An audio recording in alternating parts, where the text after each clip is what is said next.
नमस्कार। अगर आप एचटेट, सीटेट, हरियाणा सीईटी या किसी भी कॉम्पिटिटिव एग्ज़ाम की तैयारी कर रहे हैं और अपनी तैयारी को तेज़ तर्रार और रटेदार बनाना चाहते हैं, तो आइए जुड़िए मेरे साथ। आज हम हिंदी का एक टॉपिक पढ़ेंगे रस, और इसके साथ 2-4 क्वेश्चन प्रैक्टिस कर लेंगे, क्योंकि साथ-साथ अगर हम प्रैक्टिस करते चलेंगे तो हमारी तैयारी और अच्छी होती जाएगी, हम अपनी तैयारी को और बूस्ट करते जाएँगे। तो सबसे पहले 2-4 क्वेश्चन देखते हैं। मैंने यहाँ पर लिखा है प्रविशेषण। मैंने जब आपको विशेषण टॉपिक करवाया था तो उसमें प्रविशेषण के बारे में भी बताया था। अगर आपको प्रविशेषण के बारे में नहीं पता तो एक बार जाकर विशेषण की पूरी वीडियो देख लीजिए, तब आपको विशेषण की पूरी जानकारी हो जाएगी। तो देखिए, प्रविशेषण क्या होता है? जो विशेषण की भी विशेषता बताए उसको प्रविशेषण कहा जाता है। तो एक क्वेश्चन आया हुआ है, मैं वो पढ़ती हूँ, फिर आप उसका आंसर बताना। प्रविशेषण कहते हैं ऑप्शन ए विशेषण की विशेषता बताने वाले, ऑप्शन बी विशेष्य के पहले लगने वाले विशेषण, नंबर सी विशेष्य की विशेषता बताने वाले शब्द, और नंबर डी विधेय की विशेषता बताने वाले शब्द। तो प्रविशेषण वे विशेषण होते हैं जो विशेषण की भी विशेषता बताते हैं, वो क्या होते हैं? प्रविशेषण होते हैं। प्रविशेषण विशेषण की भी जो विशेषता बताए उसको क्या कहते हैं? उसको प्रविशेषण कहते हैं। आई होप ये क्लियर हुआ होगा। नेक्स्ट क्वेश्चन है, इति और इति में संबंध बताना है। इति और इति मैं ऑप्शन देती हूँ। पहले इति का मतलब है समाप्त होना और दूसरे इति का मतलब है शुभ। ऑप्शन बी है समाप्त होना और इति का अर्थ है विघन डालना। ऑप्शन सी है प्रारंभ और विघन। ऑप्शन डी है विघन और समाप्त। तो हमारा आंसर होगा ऑप्शन बी, समाप्त और विघन डालना। हम पूरा कार्य करके लास्ट में ये नहीं लिखते इति, इति मतलब हमने वो काम पूरा कर दिया, इसको समाप्त कर दिया है, तो इसका मतलब होता है समाप्त करना, समाप्त करना। और इस इति का मतलब होता है विघन डालना, विघन डालना। किसी चीज में क्या डालना? किसी चीज में विघन डालना। इति बड़ी इति होता है और इति का मतलब होता है समाप्त होना। ये है संकीर्ण और ये है विस्तीर्ण। संकीर्ण का उल्टा क्या होता है? विस्तीर्ण होता है। संकीर्ण का विलोम शब्द होता है विस्तीर्ण, ये तो आपको पता ही होगा। ईश्वर करे आप जल्दी स्वस्थ हों, तो इस वाक्य में वाक्य का कौन सा प्रकार है? हमारा क्वेश्चन ये आया हुआ था कि कौन सा संकेतवाचक वाक्य चुनिए। ऑप्शन ए था ईश्वर सर्वशक्तिमान है। ऑप्शन बी है ईश्वर करे आप जल्दी स्वस्थ हों। ईश्वर का वास प्रत्येक हृदय में है। ईश्वर की माया कहीं धूप कहीं छाया। तो संकेतवाचक है जो संकेत दे हमें कि ईश्वर करे आप ठीक हो जाएं, भगवान करे आप पास हो, भगवान करे आप उन्नति करें, तो आपके बारे में संकेत दिए जा रहे हैं, भविष्य के संकेत हैं ये। तो संकेतवाचक वाक्य यही है, ईश्वर करे आप जल्दी स्वस्थ हों। तो आई होप ये क्वेश्चन क्लियर हुआ होगा। अब ये है कि सर्वनाम कितने होते हैं? तो सर्वनामों की संख्या 11 होती है और सर्वनाम के भेद 6 होते हैं। ये मैं करवा चुकी हूँ सर्वनाम वाले टॉपिक में। तो सर्वनाम की संख्या कितनी होती है? सर्वनाम पूछ ले जाए तो 11 होते हैं और सर्वनाम के भेद कितने होते हैं? 6। ये डॉक्टर शब्द है एक, इसे कौन सी संज्ञा है? ये डॉक्टर शब्द कौन सी संज्ञा है, ये बताइए।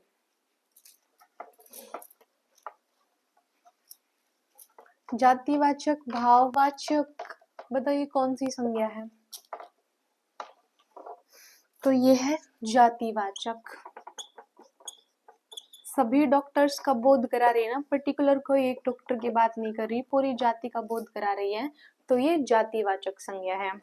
तो ये कुछ 2-4 क्वेश्चन थे।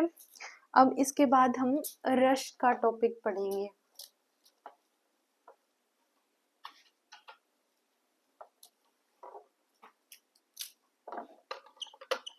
रस या काव्य रस।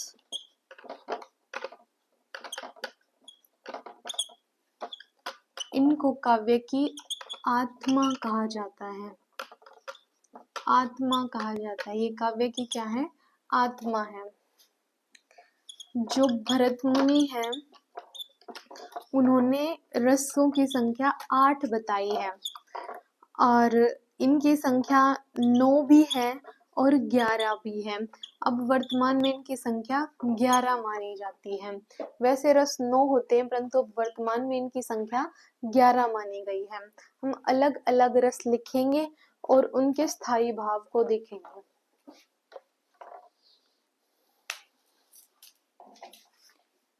देखिए,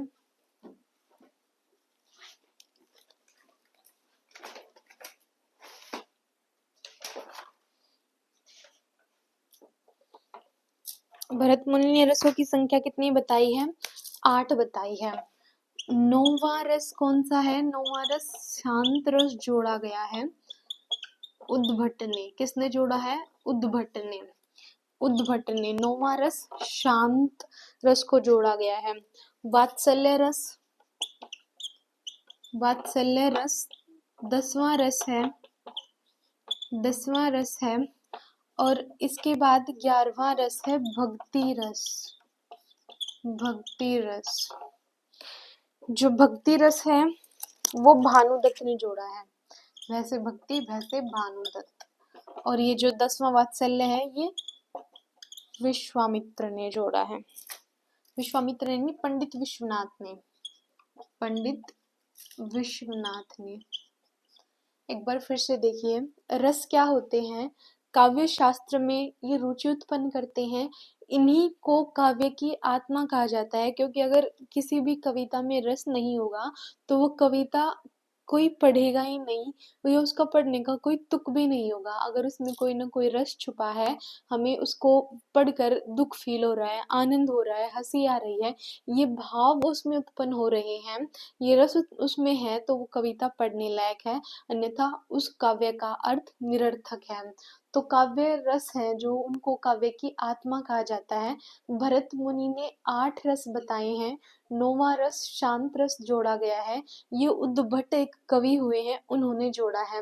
वात्सल्य रस 10वां रस है, ये पंडित विश्वनाथ ने जोड़ा है। इम्पोर्टेंट है, 10वां रस है वात्सल्य रस, इसको किसने जोड़ा है? पंडित विश्वनाथ ने जोड़ा है। उसके बाद 11वां रस है भक्ति रस, ये भानुदत्त द्वारा जोड़ा गया है। इम्पोर्टेंट है।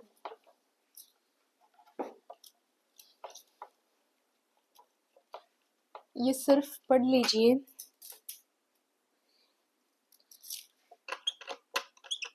हिंदी व्याकरण में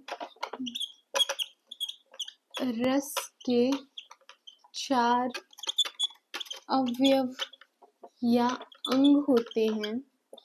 एक बार देखिए, एक होता है विभाव, एक होता है स्थायी भाव, एक होता है संचारी भाव। संचारी भाव की संख्या 33 होती है। इम्पोर्टेंट है। और एक होता है अनुभाव। अनुभाव ये सिर्फ पढ़ने के लिए है। ये एकदम से मतलब क्वेश्चन पूछ लिया जाए कि हिंदी व्याकरण में रस के कितने अवयव या अंग हैं, तो रस के 4 अवयव या अंग हैं। इम्पोर्टेंट है, नंबर 1 है भाव, नंबर 2 है स्थायी भाव, नंबर 3 है संचारी भाव। संचारी भाव की संख्या 33 होती है। एक होता है अनुभाव। एक क्या होता है? अनुभाव।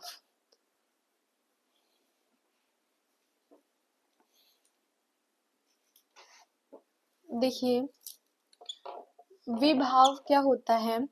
इसमें व्यक्ति होता है खुद और उसकी स्थिति होती है।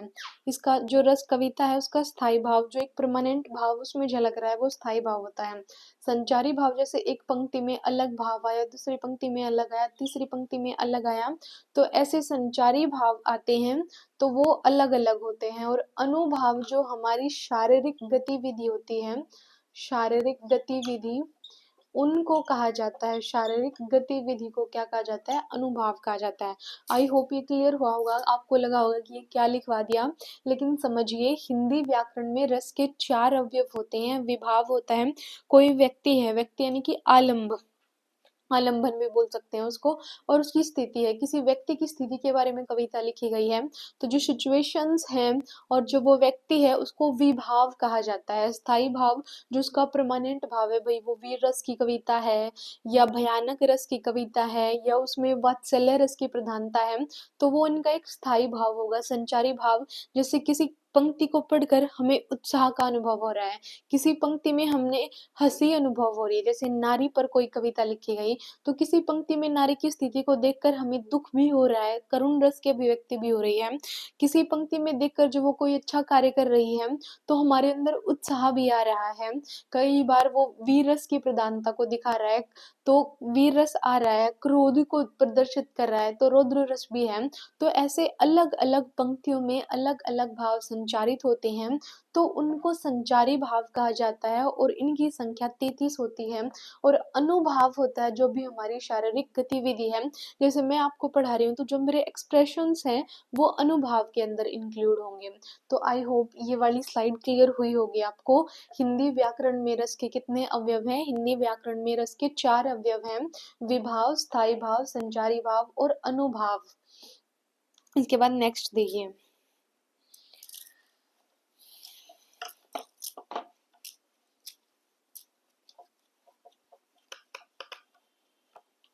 एक बार सारे रस लिख लीजिए।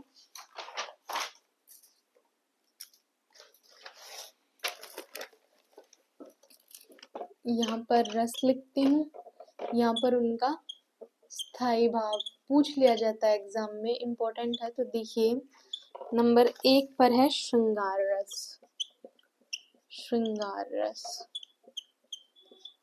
इसमें होता है रति या प्रेम,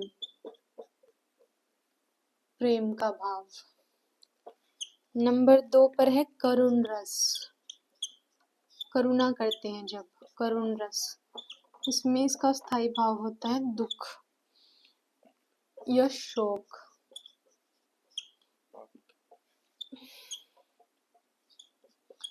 रौद्र रस होता है क्रोध। नंबर 4 पर है वीर रस, इसका स्थायी भाव होता है उत्साह, जोश। नंबर 5 पर देखिए विभत्स रस, जुगुप्सा।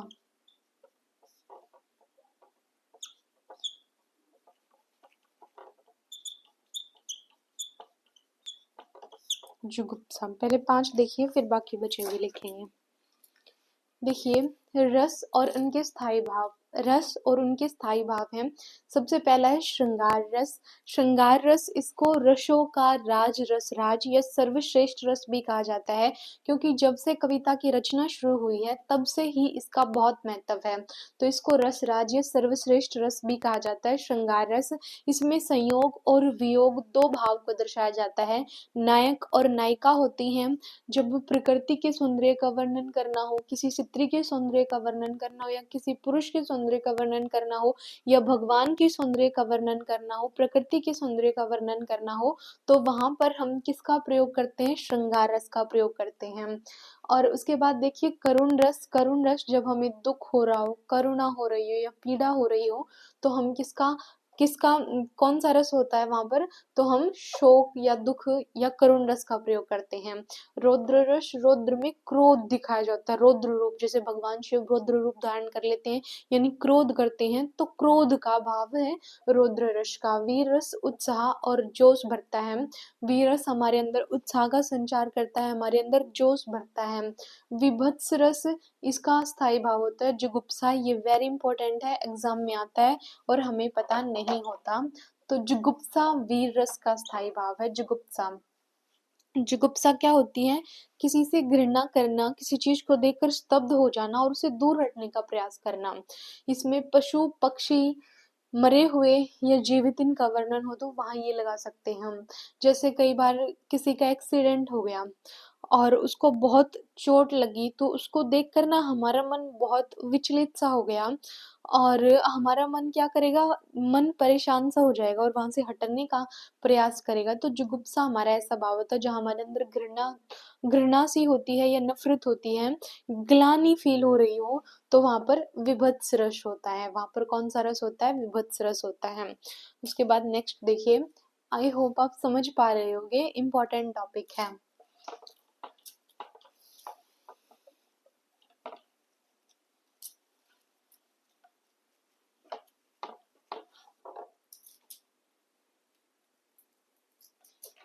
उसके बाद देखिए शांत रस। शांत रस का भाव होता है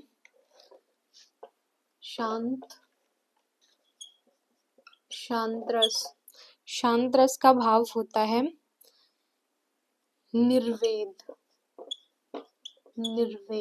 मतलब समान रहना। उसके बाद हास्य, ये तो आपको पता ही होगा, हास्य में हंसी आती है, हंसी का भाव होता है।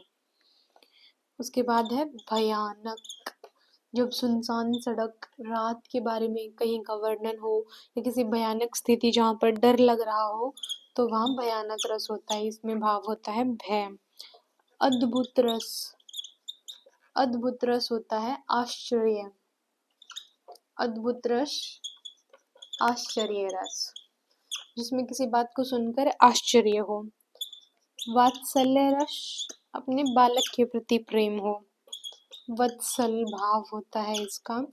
और लास्ट बचा है भक्ति रस, ईश्वर विषयक अनुराग। एक बार फिर से देखिए, शांत रस का स्थायी भाव होता है निर्वेद, मतलब हम समान रहते हैं, शांत रहते हैं बिल्कुल। जब हम जैसे प्रे कर रहे हो भगवान से, तो हमारा मन क्या होता है, बिल्कुल शांत होता है। तो शांत रस, किसी कविता को सुनकर हमारा मन विचलित ना होकर बिल्कुल शांत होता चला जाए, तो वहाँ शांत रस है। हास्य रस, जब हमें किसी कविता को सुनकर हंसी आ रही हो, मजाक हो रहा हो, तो वहाँ पर क्या होगा, हास्य रस होगा। भयानक, भय का अनुभव होता है, तब हम किसी चीज से एकदम डरा सा अनुभव करते हैं, तो वो होता है भयानक रस। मैं एक्सप्रेशन इसलिए दे रही हूँ ताकि आप समझ जाएं। और अद्भुत रस, किसी चीज को देखकर आश्चर्य हो कि क्या ऐसा हो रहा है, ऐसा हो रहा है, तो ये उत्साह, मतलब अद्भुत रस आश्चर्य प्रकट करता है। वात्सल्य, जब हम अपने बालक के प्रति प्रेम प्रकट करते हैं किसी कविता में, तो वो वहाँ वात्सल्य रस होता है। जैसे बहुत सारी कविताएं हैं भगवान कृष्ण की, जिसमें माँ यशोदा उसके प्रति प्रेम प्रकट करती है, तो वहाँ पर वात्सल्य रस होता है। भक्ति रस, जब हम ईश्वर विषय अनुराग प्रकट करते हैं, अपने आप को ईश्वर भक्ति में लगाते हैं, भगवान में की भावना से हमारी भावना लीन हो जाती है, तो वहाँ पर कौन सा रस होता है, वहाँ पर भक्ति रस होता है। इसे नेक्स्ट क्लास में हम देखेंगे, मतलब कुछ पॉइंट की, जैसे कहाँ पर कौन सा रस आ सकता है और उनके एग्जाम्पल करेंगे। आज की क्लास में हमने रस के बारे में पढ़ा, हमने एक दो क्वेश्चन और देखे और साथ ही रस और उनके स्थायी भाव देख लिए। ये 50% पोर्शन हमारा कंप्लीट हो गया। नेक्स्ट क्लास में एक बार फिर से इनको रिवाइज करके और कुछ की पॉइंट्स देखकर फिर मैं एग्जाम्पल्स लिखूंगी और फिर रस के उन एग्जाम्पल से हम अपने टॉपिक को और स्ट्रॉन्ग करेंगे। तो आज की हिंदी की कक्षा में इतना ही। धन्यवाद।